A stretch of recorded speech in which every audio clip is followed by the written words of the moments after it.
You're not gonna get up? Too comfortable to get up? Too comfortable? Come on, let's go outside. Let's go outside. Come on. Spoiled. Huh? Go outside. See why he didn't want to get up. Winter Wonderland. Trees are all still white too. So beautiful. I did clear a spot for him though. Don't need to see that.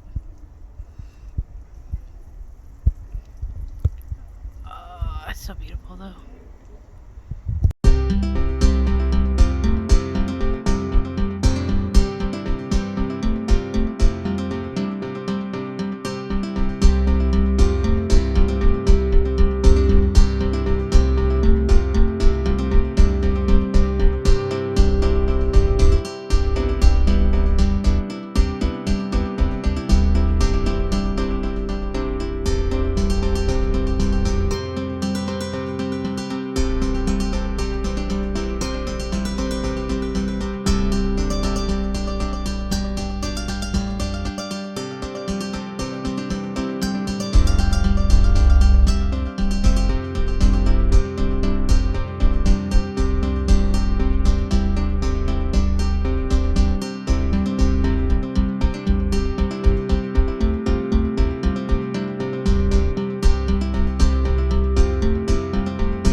Alright, so we got another great recipe video for you.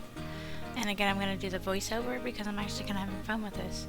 So here you can actually see that I am going mano a mano with the au jus gravy mix. A little mad. So we're going to be adding, I kind of roughed it because it's the first time I ever did this recipe. But I added about somewhere between 1/4 to 1/8 of a cup of the au jus gravy mix.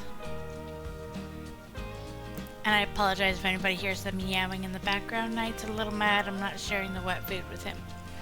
So he's outside the door throwing a tantrum. And Danko was kind enough to record this for me today. Well, that day anyways. I'm going with the messy hair, don't care kind of a thing because it was a long day and I didn't feel like really doing much with myself. Just making a quick dinner. And as for most of my recipes, I use a lot of distilled water.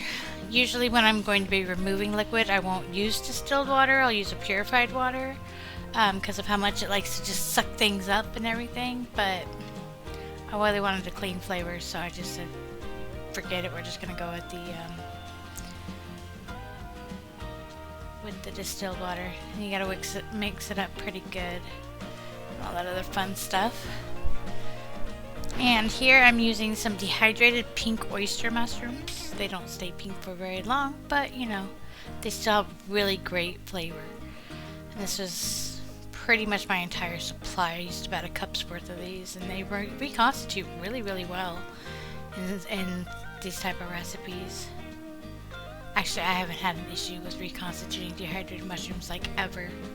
I don't know if I'd put them on a pizza, but slow cooking recipes, Alfredos, they seem to work really good.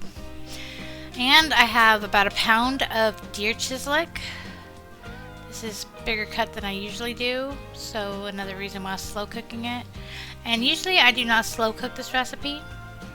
It's pan fried with the mushrooms and the au jus gravy, and then I add the cream and it comes out really good. But I really wanted a soft pull apart meat on this one, so I went ahead and went with the slow cooked version. And it did really come out amazing. A little watery, but it came out really good because all that muscle just has such amazing flavor. And Danko was a little worried about the whole deer meat thing. I'm not a fan of deer meat. And to To be honest, it tastes just like beef. At least it didn't taste like chicken though.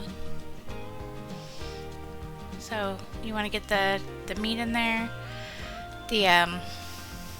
Definitely want the mushroom flavors up in there. You're gonna add the whole thing, and even that powdered mushroom adds a lot of great extra flavor to the sauce, so that came out really good. Usually I add onion powder, however, there's really no point. The au jus gravy has a lot of onion flavor to it, so adding more is just kind of overkill, and I learned that the hard way. My original recipe I also added onion powder. However, what I would have done differently in this video is I added the garlic a little bit later on, and I would have added the garlic right about now when I went to go ahead and start it up.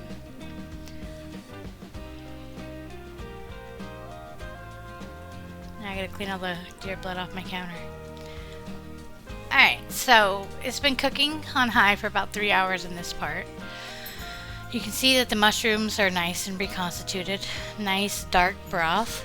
Came out really great.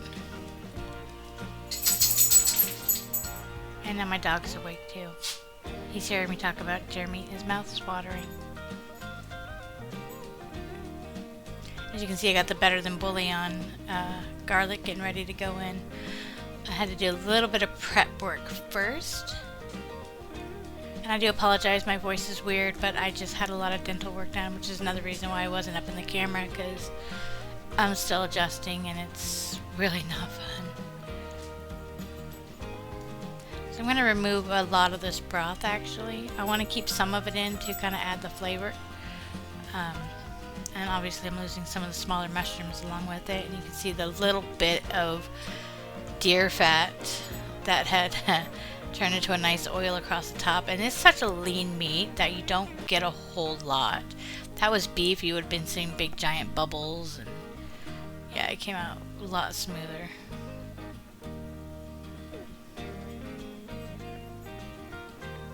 But it's a lot less of a sheen, so there's a lot less fat going on in here.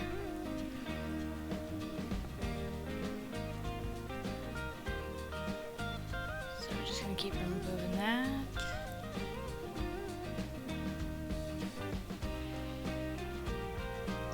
I really didn't want to lose all those good mushroom flavors, but they didn't want to stick around.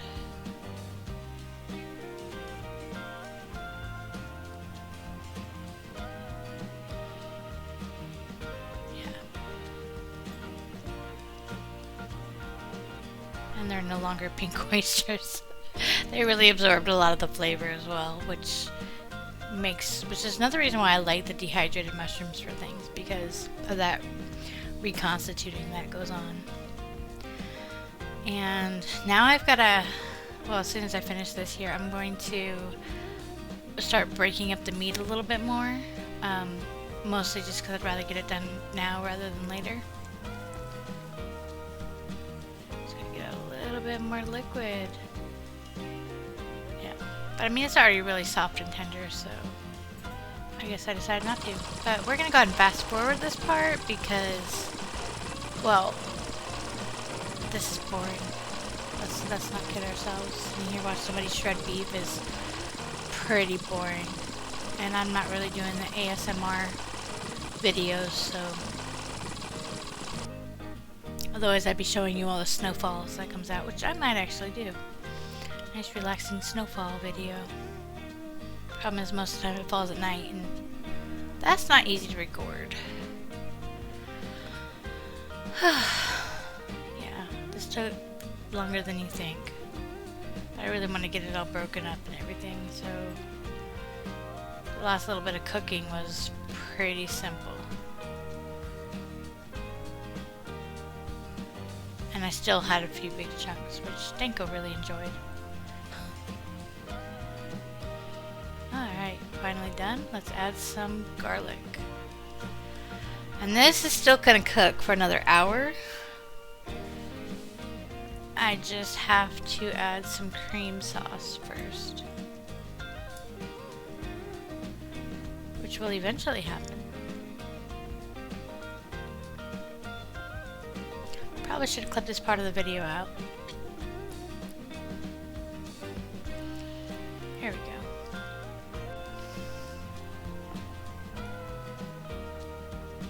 So now this does have really good color, just because the gravy and the mushrooms kind of takes over a little bit there, and the meat is definitely looking really good.